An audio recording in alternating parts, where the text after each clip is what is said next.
Hello, I'm Dean Bertram, and welcome to my weird library. Regular viewers of this show and the live stream I do every Saturday night at 11 p.m. with Jen Durrell are probably aware that I have an academic background in the history of UFO belief. I wrote both my master's thesis and my PhD dissertation on American UFO belief. But my master's degree, my MA, also required the submission of a shorter thesis or a long essay, which was about half the length of the actual thesis. And on that, or in that, I concentrated on the Abbé Barruel's Memoirs Illustrating the History of Jacobonism. Now, Barruel was a French Jesuit priest who wrote that book in exile in the late 18th century in England. He'd fled the terrors of the French Revolution. And the book pretty much suggested that there was this long ongoing conspiracy where philosophers, in other words, the intellectuals of the day, Freemasonry, and the Order of the Illuminati, founded by Adam Weishaupt in Bavaria in 1776, had conspired to overthrow the French crown and the aristocracy and the church. It's a big 4-volume tome. I mean, at the time, I don't think you could even buy it. I think it was completely out of print. So I had to spend many hours in special reserves in various libraries in Sydney, looking and reading and making copious amounts taking copious notes from those old 18th century manuscripts. But today you can get access to it. I think it's been reprinted and it's worth reading for anybody who has a serious interest in the Illuminati or secret societies or alternative histories. John Robison, who was also writing in England at about the same time as Barruel, the end of the 18th century, wrote a similar book called Proofs of a Conspiracy, also linking the Bavarian Order of the Illuminati to the French Revolution. Now, that idea has obviously come down through history. Well over 200 years it's been popularized.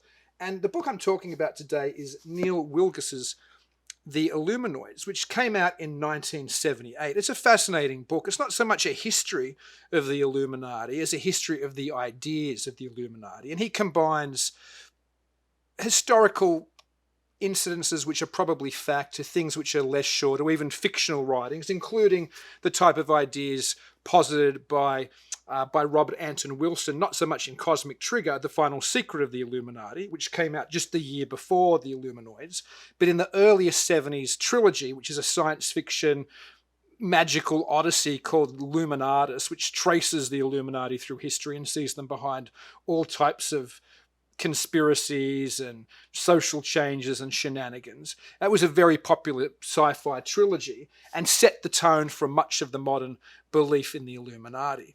But Wilgus's book, I think, is a great place to actually just get a sense of what people have believed, at least from that period when the Abbé, Barruel and Robison were writing up until 1978 when Wilgus's book came out. Now, of course, the 70s had seen things like the Watergate scandal and the collapsing war in Vietnam and all types of civil unrest, which really had this underpinning of incredible social change. So beliefs in conspiracy theories and beliefs in the Illuminati really resurfaced. Prior to Nixon being, I suppose, deposed, was this book, None Dare Call It Conspiracy, by Gary Allen and Larry Abrams. This was probably one of the most essential books about conspiracy theory in America in the 1970s. It combines, I suppose, the idea of an Illuminati-type conspiracy with the idea of things which we do know are influential on world affairs, like roundtable groups. Much of it's borrowed. It's actually, you could almost say it's almost the cribbed version of the book by Carroll Quigley, Tragedy and Hope, A History of the World in Our Time. Now, Carroll Quigley was a professor of history at Georgetown University. He was a mentor to Bill Clinton. Bill Clinton actually thanked him in speeches, and at the time, that was almost like a trigger for people who believed in the Illuminati-type conspiracy, because they could go, Bill Clinton is acknowledging Carroll Quigley. Now, what did Carroll Quigley write in Tragedy and Hope and other books like it? He suggested that there was what he called the Anglo-American establishment, and it was various wealthy banking-type families and roundtable groups which were directing the flow of history. beyond the normal processes of democracy. Carroll Quigley actually had access to some of these groups' papers and secret documents, and he wasn't against what they were doing. In fact, he agreed with most of their political and social agendas. His beef was that they were so significant that they should come public. So he wrote that book, which has had a considerable influence on people who have thought about conspiracy theories, including Gary Allen and Larry Abraham, who also updated their books. Larry Abraham wrote Call It Conspiracy later in about the mid-1980s, and Gary Allen, where's Allen's other book? Here it is.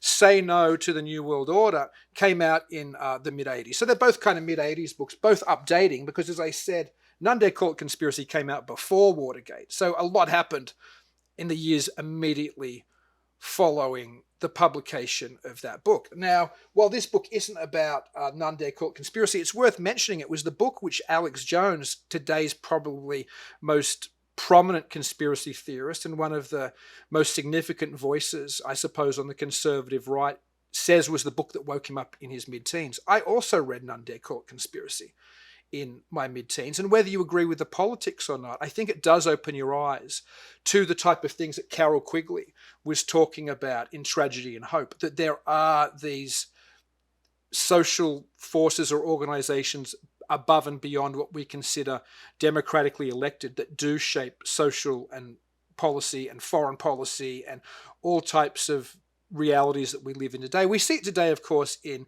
things like the Davos Group or the World Economic Forum, where they quite openly talk today about introducing social policies. It isn't today unheard of that billionaires and heads of roundtable type organizations will say what they want to do socially, but it was unheard of in the early 1970s when these books came out. And even up until the Illuminoids, people weren't talking about doing things outside of the democratic system that everybody just took for granted was how the world was run in those days.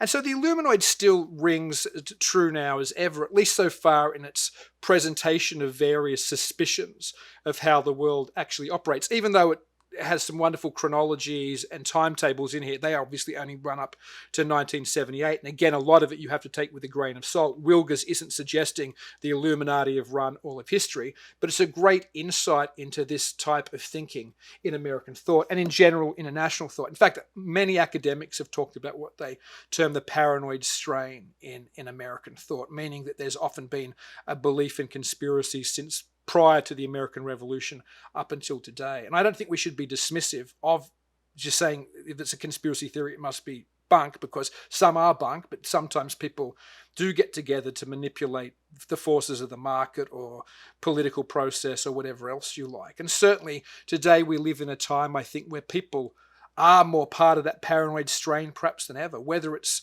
the left in the mainstream media throughout the days of the Trump administration screaming Russia, Russia, Russia collusion, which we know is a total hoax and a fabrication, or on the other side, on perhaps the alt-right side, people talking about the ridiculous conspiracy theory of QAnon, where there was this idea that if people who were believers in that just followed the plan and stood firm, the white hats were going to ride in and all the enemies in Washington and everywhere else were going to be arrested, and we would finally be saved from the type of illuminist terrors which Abbé, Barruel and Robison had spoken about over 200 years ago. So to have a knowledge of how these ideas aren't new and to be able to see how they've traveled through political thought now for well over 250 years, I think is worthwhile. And this is a nice, quick, fun, entertaining little read and a great introduction if you want to have an idea of the sense of